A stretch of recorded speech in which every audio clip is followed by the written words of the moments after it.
Good morning, everyone. So let's start our lecture by introducing to you the National Service Training Program. Okay, so let's take an overview. Why students need to take or enroll the National Training Program, or in other words, it is NSTP. So first, we will study about the background information and the establishment, the legal and historical backdrop of the NSTP, the components of the NSTP with emphasis on the civic welfare training service. Okay, so our objective is first is to trace the historical and legal background on the establishment of the NSTP. Okay, second is to identify the laws related to the establishment of the NSTP.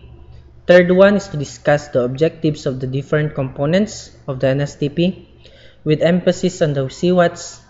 And the last one, the fourth one, is to relate the importance of the NSTP in helping the community and the nation. Okay, so historically, many human civilizations emerged from wars between clans or tribes. Okay, we have the tribes of, like for example, the Malays, the pre-Malays, wherein in our first decades sa Pilipinas is we have the Ita, we have the Malays, okay, and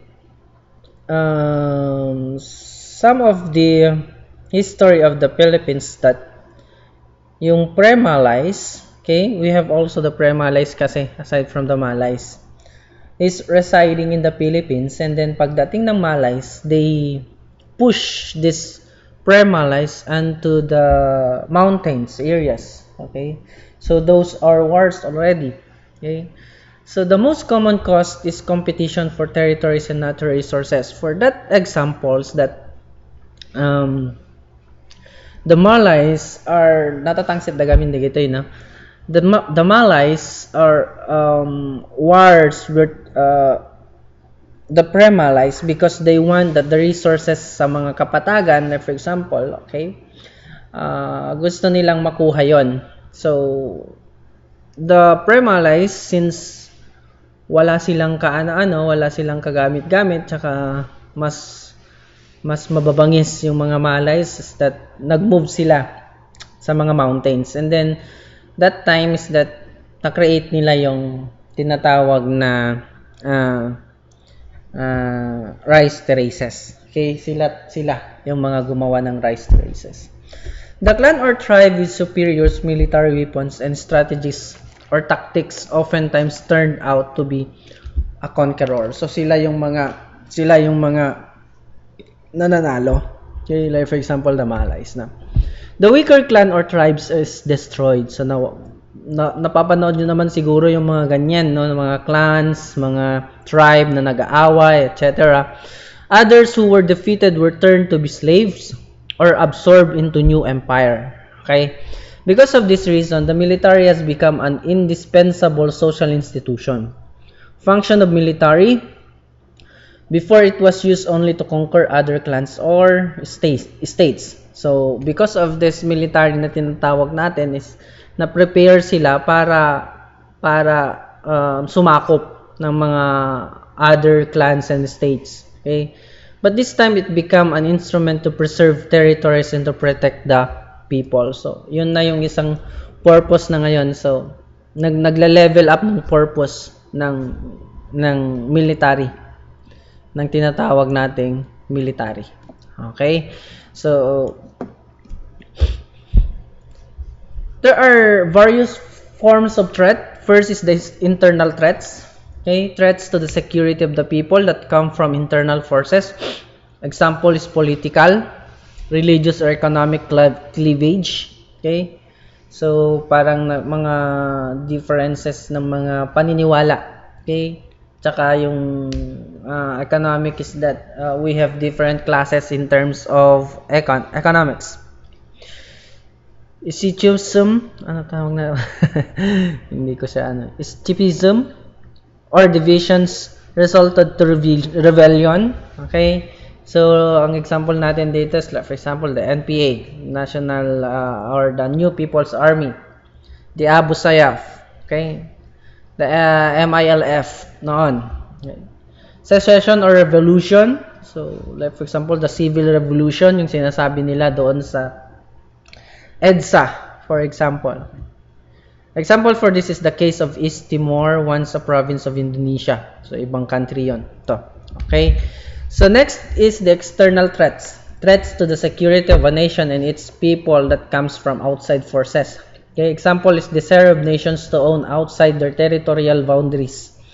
The case of each is China claiming the Scarborough Shoal and the Spratly Islands. So, dito is that the China, the Philippines, the Vietnam, okay, and other involved countries in the Asia is pinag-aawayan nila itong resources na ito or this territory because this territory has a lot of resources, of natural resources, like for example is the oil, and then gustong angkinin ng China kung baga, or maybe we cannot judge kung sino yung mali or sino yung tama, but all we know now, okay, and attached in this CWATs that they are using this military people for them to protect the territory of or the territory, okay, yung pinaglalaban nila. So I don't know if what will happen in this kung ano yung kahihinatnan itong agawan na ito, but we pray na hindi ito magiging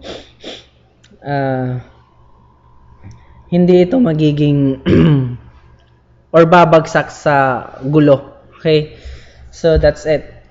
So the right of every country to protect its people against external and internal threats or aggression is a principle guaranteed by the United Nations and approved by other countries. Okay, every politically civilized state or country has the unquestionable right to use military force to protect its territory against aggression. Okay, however, all possible peaceful means must be used first before resorting to war. This is equivalent to self-defense or self-preservation. So, our military is trained to implement yung tinatawag nilang maximum tolerance. Okay? Na kahit na pinagsasalitaan ka na ng madumi, pinagsasalitaan ka na ng maraming mga hindi makain ng aso or whatever, yun ang tawag natin, no? And so on and so forth. They are still, okay, calm themselves hanggang sa hindi na kaya nila. Like for example, kapkabilan din may isang sundalon, then that time nalalaban na rin. Okay? Or maybe, for example, what happened to a police and a retired militar doon sa, I think, area of Manila. Okay? Sabi ng police may parang binubunot sa bag niya, kaya't binaril niya. Okay, and we don't know the side of that history, pero that is an example kung saan the police is just trying to protect the people from any harm na may dudulot ng military kasi bumubunot na daw siya ng baril, and we don't know kung meron talagang baril, no? And based sa napanood ko, talagang bumubunot siya, and that is a protection, okay, na ginawa ng pulis. And we don't know kung ano yung mga laws natin dyan na gagawin. Sometimes naman is talagang magagaling yung mga attorney natin kung gusto nilang ipanalo, maipapanalo nila kasi they are using the laws, the different laws to protect people, or maybe to talagang gusto nilang protect their pride, for example. So the UN principle on self-preservation is also expressed in the constitution of different countries. In the Philippines, Article 2, Section 3 of the 1987 Constitution states, Civilian authority is at all times supreme over the military. Okay? The armed forces of the Philippines, the protector of the people and the state. Its goal is to secure sovereignty of the state and the integrity of the national territory. So, kumbaga dito sa part na ito is, ang mga military natin is they are our slave. Okay? Parang sila yung mga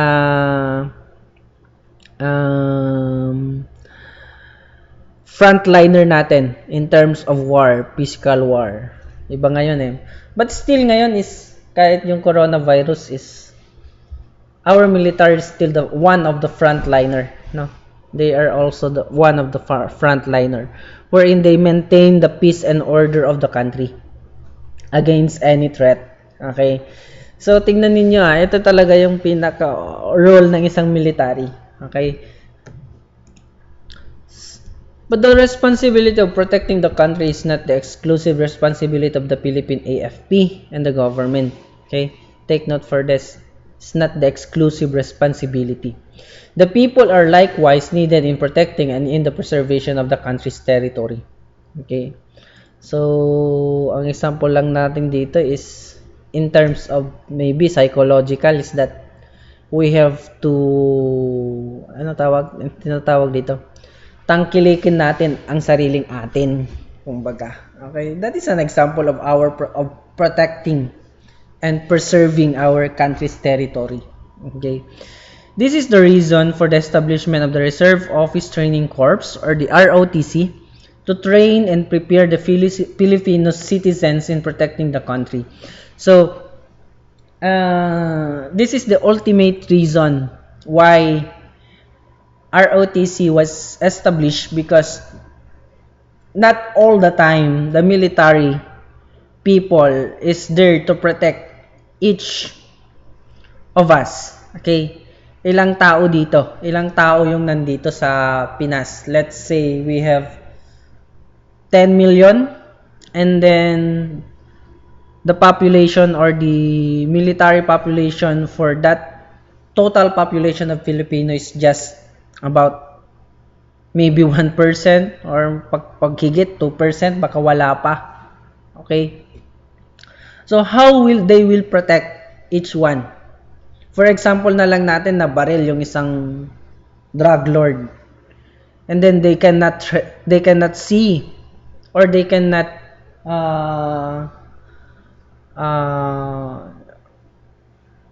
yung pumatay doon sa isang tao, hindi nila agad-agad na huli. Kasi, they are not available at that place. Okay? So, we, as the citizens, must be trained para sa mga hindi inaasahang pangyayari. Okay? Para maprotektahan natin yung sarili natin.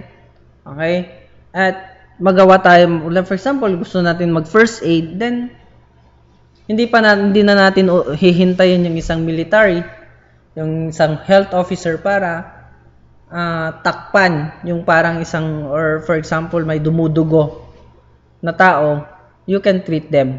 Or maybe you are in a jungle and then may nasugat, then you can perform first aid as easy as 1, 2, 3. So, this is the reason now kung bakit na-establish yung ROTC na tinatawag natin. So, the Philippines now face new threats, both international and national. Okay? The breakdown of national barriers or border foster cooperations and amity among nations. There are still circumstances where internal problems like religious cleavages, terrorism, epidemic are exported to other countries, making the problem global. So, ito, yung mga bago nating mga challenges in terms of threat and protection of our national integrity or the national territory. This problem more often than not entail military interventions and or active participation of the people or citizens. Hence, the relevance of the revised ROTC or establishment of the National Service Training Program. So take note for this ang problema daw hindi palaging naka-attach sa military intervention. Okay? Or sa pakikipag-participate ng mga tao. So, na-revise yung ROTC na yan. Ano yung revision na ito? So, before we are going for that, we try to trace the historical background of ROTC. Okay? Historical origin of the establishment of the NSTP that led to the enactment of Republic Act number 9163, otherwise known as the NSTP law. Okay? This is the evolution of NSTP from ROTC. Okay? And the second one is the constitutional provisions. So, nilagyan nila ng laws and regulation. On the Spanish colonization, okay, establishment of the Philippine Revolutionary Government in the Tejeros Convention. Okay, some argued that ROTC started in 1912 when military action started in the University of the Philippines. So, UP. The late Senator Blas Opel said that it was Colonel Ike Eisenhower, then a staff of General Douglas MacArthur, who drafted Commonwealth Act number 1, otherwise known as the National Defense Act, signed by Manuel L. Quezon on December 23, 1935. Okay? This law designed the Philippine Army as a citizen army. Filipino youth at the age of 18 were supposed to be the subject to military training. Opel, 2018.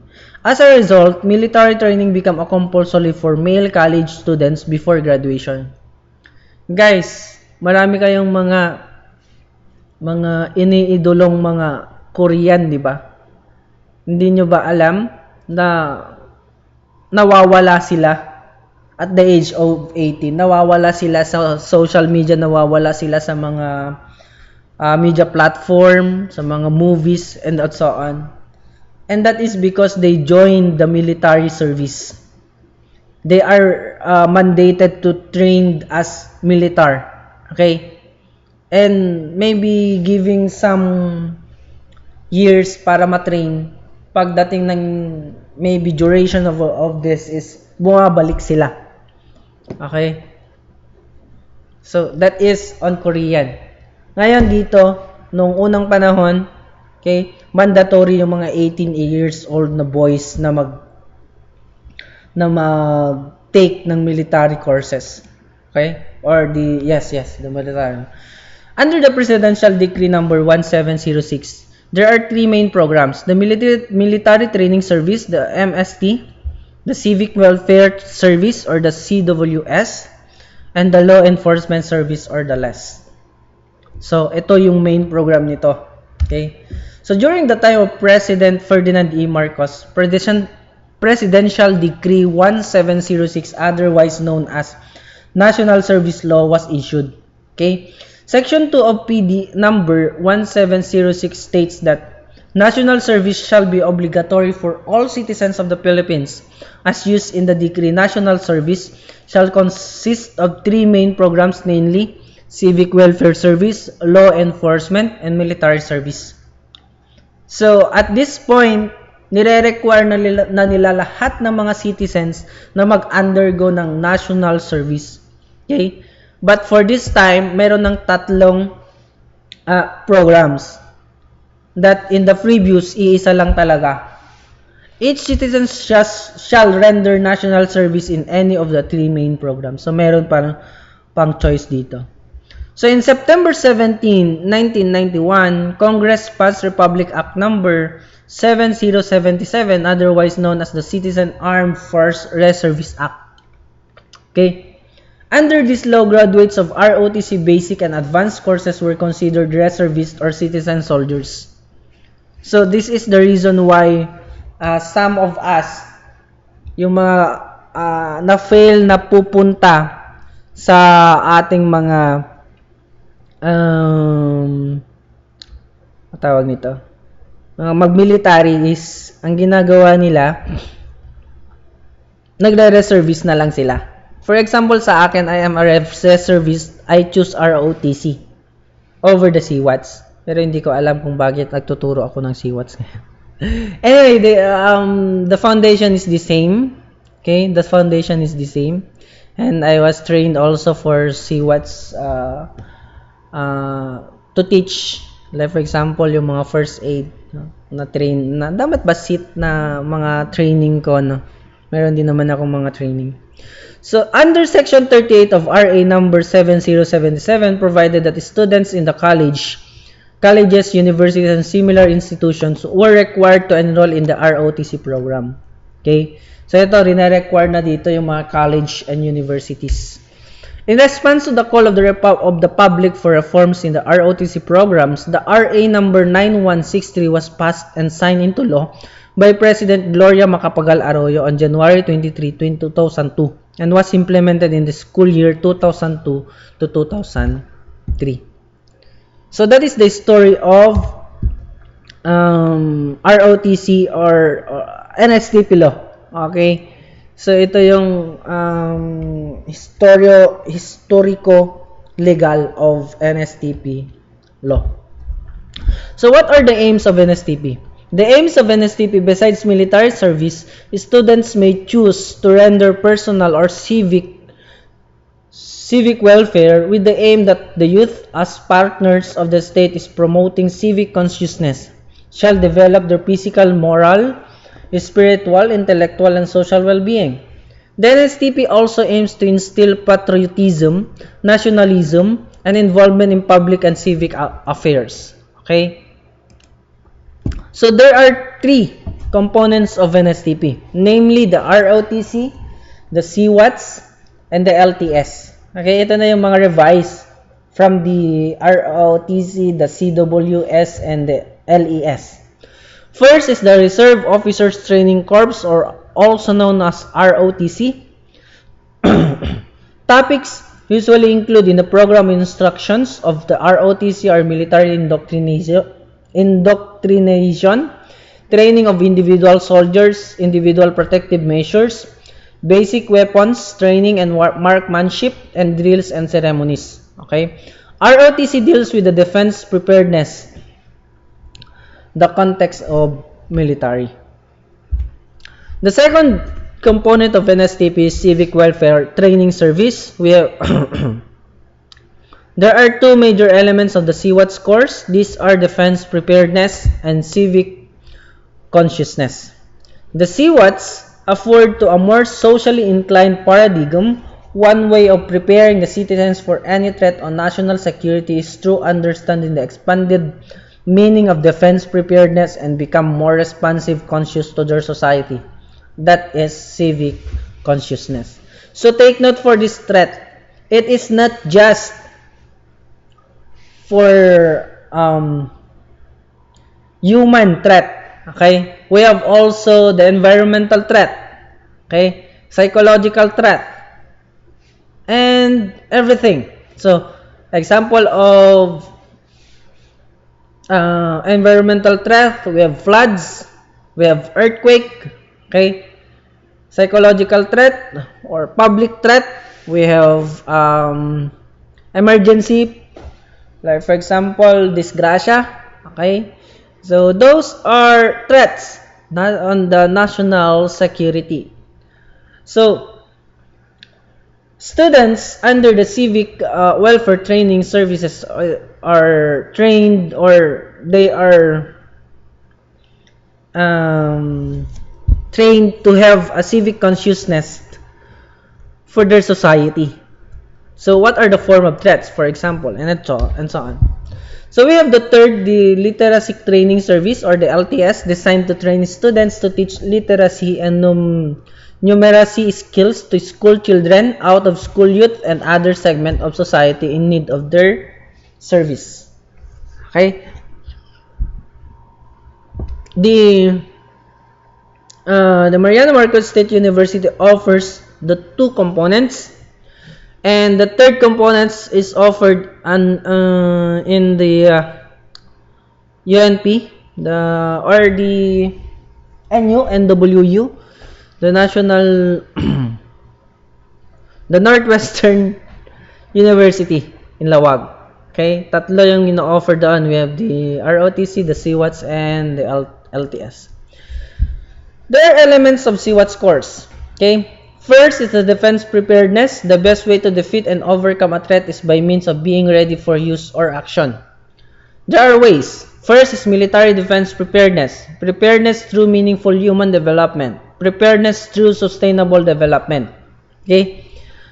The second one is the civic consciousness. Combination of two words. Civics connotes society or community. Consciousness means being aware of our physical and social environment. Okay? Ni-involve dito yung environment na. Involves awareness on our rules, responsibilities, and duties as members of a community or citizens of a nation, and this awareness also calls for action. Four concepts that guide civic consciousness activities. First, it must be need-based. Okay? Civic consciousness activities, projects, or programs must be based on the real needs of the community. Plans and projects should be implemented according to the needs. Assessment for it to have a greater possibility of success. Okay? Plans and projects that prescribe or impose indicates a greater tendency for programs and projects to fail. The second concept is it must be anchored on voluntarism. Voluntarism is the compassion to make a difference in other people's life. Meron naman siguro tayong ganito, no? Willingness to take action to build the kind of community we want to live or build an ideal community that society needs. A volunteer needs to have an open hand and an open heart. So take note for that. Third, it must have the spirit of free enterprise. Free enterprise means the liberty to undergo or undertaking specifically a business venture.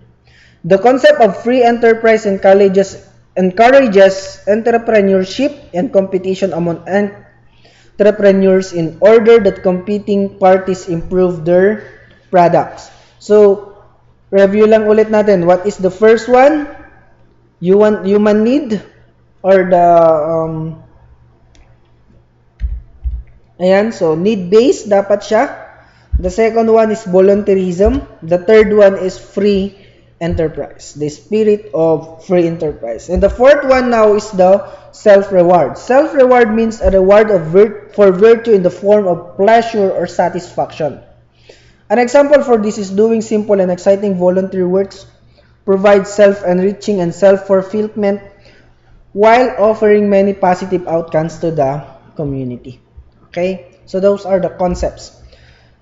What are now the social problems in Philippine communities? So, disempowerment. There are three forms of disempowerment. Psychological disempowerment, manifested by low self-esteem, which is evident in their lack of aspiration to improve their destitute conditions. So, we have a lot of ideas, but some of us have low self-esteem.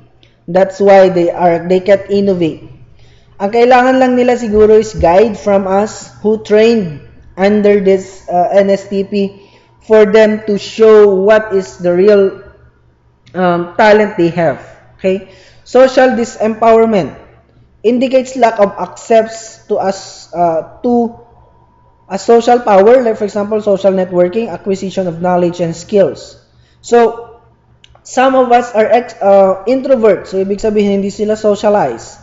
Hindi nila, parang, mas gusto nilang, mas happy sila na nag-iisa. Okay? So, these are one of the problem. Another is political disempowerment. Indicated by the situation that in most cases, the poor have little or nothing to do in the formulation of policies and programs that affect them. Parang wala silang input dito. Parang palagi silang parang scientific test for the political projects, like for example. So wala silang voice. So we need to bring these voices through us in order to become,